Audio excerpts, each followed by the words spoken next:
The dancing cigs were so uncool that there was a coolness that we all loved. We were all geeks and, rejects and outcasts. We were all the brainy kids who nobody else in class would ever hang out with. So they were our band. They spoke our kind of music. They had music about being edgy and nervous and scared and weird, and we just loved that. And we loved the discordant sounds and noises that they made. They were like a noise band. Nowadays they call it post-punk, but back then it was like 80, 81, 82, and it was just, we didn't know what it was. It was just called new wave to us, but it was edgy, dissonant new wave. Linda Manis used to get in and like ululate in the background, and it was just, I think that's harder to do than people think. Yeah, we didn't give her credit. Really good ululation. But, it was just really freaky shit. And then at a certain point, when they came up with a different lineup, they were all renting a house up on North Lincoln, I think. I stopped by and listened to their, just practice sessions, acoustic practice sessions, and I thought, oh, now I get what they're trying to do.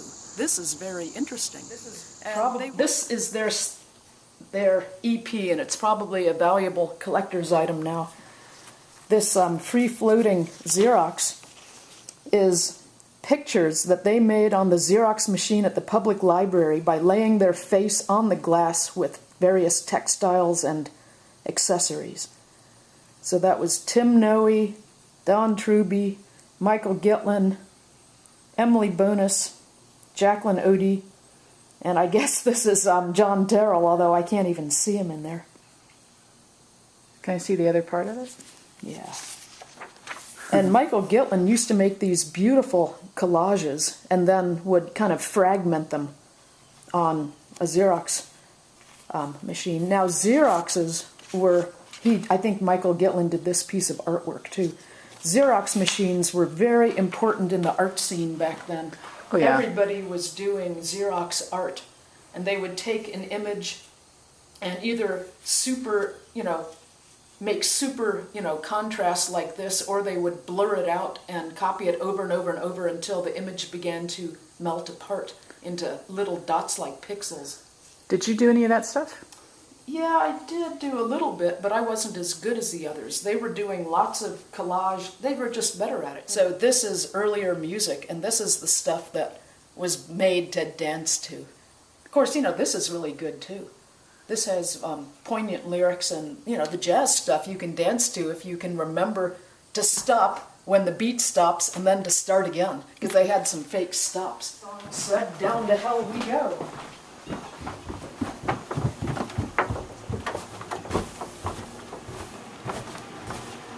Did you become kind of an unofficial archivist, or is this just for your, this is just because you were a fan and you started collecting stuff? As you see, I'm kind of an archivist, and I've been keeping a daily journal since I was 14, so I have all the old, I wasn't archiving just the dancing cigarettes and those journal entries that you can find online. That's just selections from the greater opus. Yeah. Oh, yeah. A lot of these are post-cigarette collages, like St. Valentine's School Orchestra. I think they might have done that after the cigarettes broke up. Here's another one of Michael's wonderful artworks. Here's another great one. This is Destination Damnation. This is one of the best posters. It's a classic picture. Art Avenue over on campus. Where is that on campus? Somewhere up near north of Eigenmann, I think. What a great picture. What a great picture. Okay, here's some more.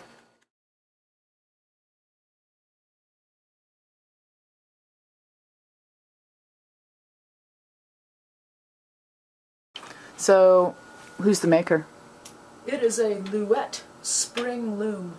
Louet is from Holland, and usually people know about them through their spinning wheels, but actually they are loom makers, and their looms are way better than their spinning wheels. How long does it take to warp this thing? It depends how complex it Yeah. is. How long have you had it? I've had this barely a year. It's got 8 harnesses and it can accommodate 4 more if I wanted to grow. How long have you been a weaver? I learned, boy, must have been close to 25 years ago, maybe even 27 years ago. I took a class at Yarns Unlimited. I did too. I only just wove. I did not do anything other than... Yeah. I sat down at a prepared loom that somebody, Sarah, I'm sure, had warped. I did the easy part. Yeah, the easy part. This is a beautiful thing. It is. Did you have to put it together? Yes, and it won't fit out the door again, so we have to take it apart if, if he sells it after my death. The cool thing about it is you can't tell from this, but when you step on a pedal, they go up and down. So you have to tie every, on a jack loom, they only go up. So what they do is they end up stretching some of the pattern threads more than others. But when it cranks it open, you get a really excellent shed to weave with, instead of just like this. It cranks it open. How did you decide to get this one? This one can handle very fine threads. And what my weaving and spinning group, the Rebel Weavers, is trying to do, some of us at any rate, is weave clothing fine enough to weave yardage fine enough to make into clothing. Wow. And I had a... So it's not as fine as cotton thread, or is it? I've woven stuff with cotton thread. I wove these lace curtains. Oh, that's sweet, Carol. Oh my. Notice one's better than the other and they don't quite match. Well, nothing should be perfect. Yeah, that's the price we pay for putting them up where we can see them. Yeah. Yeah, I started doing quilting when it was completely uncool and only little old ladies did it. I've always been an early adopter. That's the problem. So I early adopted... Here, I can show you some more of my quilts. Please. I early adopted back when women didn't know what the heck I was trying to do. I was trying to do stuff with wild colors. So, and the little old ladies, who were the only kind of group that were around back then, I was not welcomed. So I was kind of a doofus. So this one has not held up well. This is How long ago did you do traditional, this? But the border was a different fabric and it's degraded. How old are these quilts? This one goes back to the Dancing Cigarettes days. So I started. So you were like hanging out with the Dancing Cigarettes and quilting. This. And then this one is my favorite. Oh my. But, that's fantastic, Carol. I started traditional and then I started going into wild color and pattern. But you know what this reminds me of, based on shows that I've seen, are the sort of strong Amish colors. Yes. Because the Amish were absolutely unafraid of going bold with their colors. I was very inspired by Amish. So. Oh, these are fantastic. I didn't know that you did all this kind of handwork. I mean, you're an incredibly creative person. I had a sewing business at a certain point, and I started to ruin my hands with carpal tunnel issues, and I could no longer hold a needle. So I thought, well, what should I do instead? So I thought, well, why not go back to weaving? Because I had taken a class early on, and I'd bought a loom that nobody else wanted. It was actually the loom that the textilery originally began on as a cottage industry, and all the gears were completely worn down. And I found another set of gears. So you rebuilt it? Yeah, so we rebuilt it quite easily, and I got it for a very low amount of money. But it was a 12 harness, and it's like, for a beginner to get a 12 harness giant loom that's 60 inches wide is a lot like giving somebody a Maserati who's trying to learn to drive.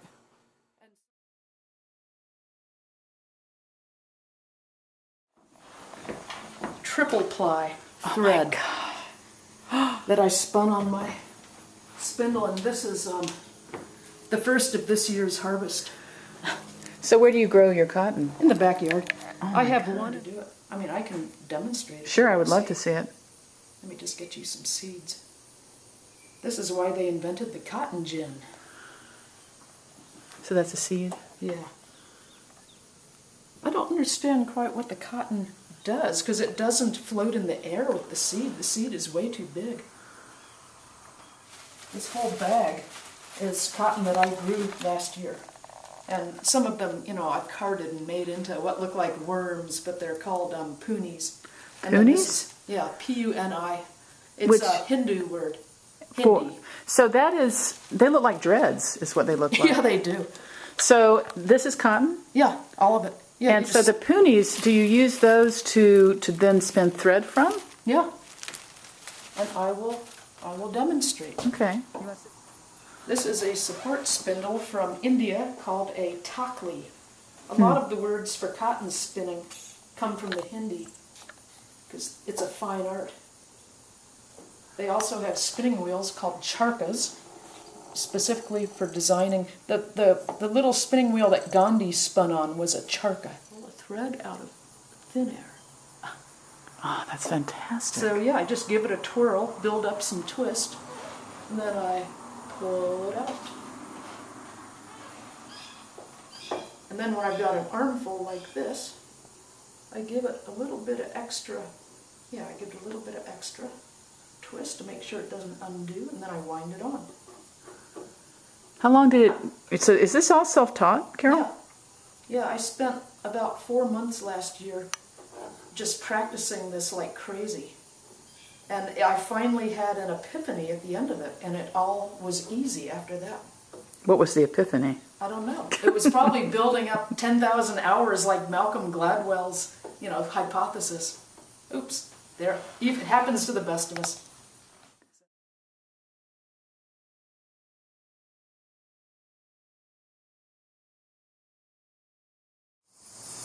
Do you want to have a picture of me with a chicken? Yes, I do. Hello, little humbug.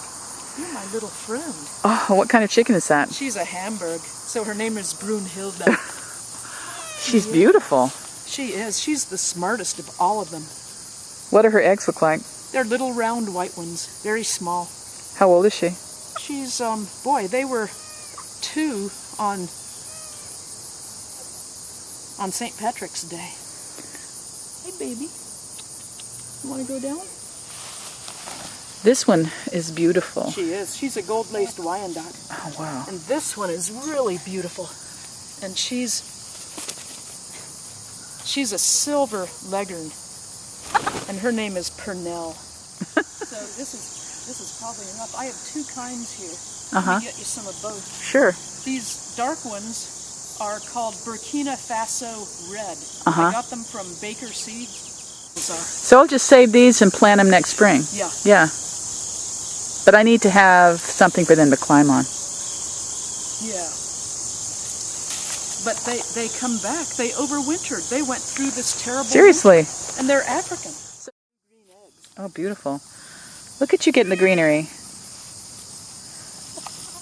Kitty. Yeah, they all think you're going to pull up clover and give it to them.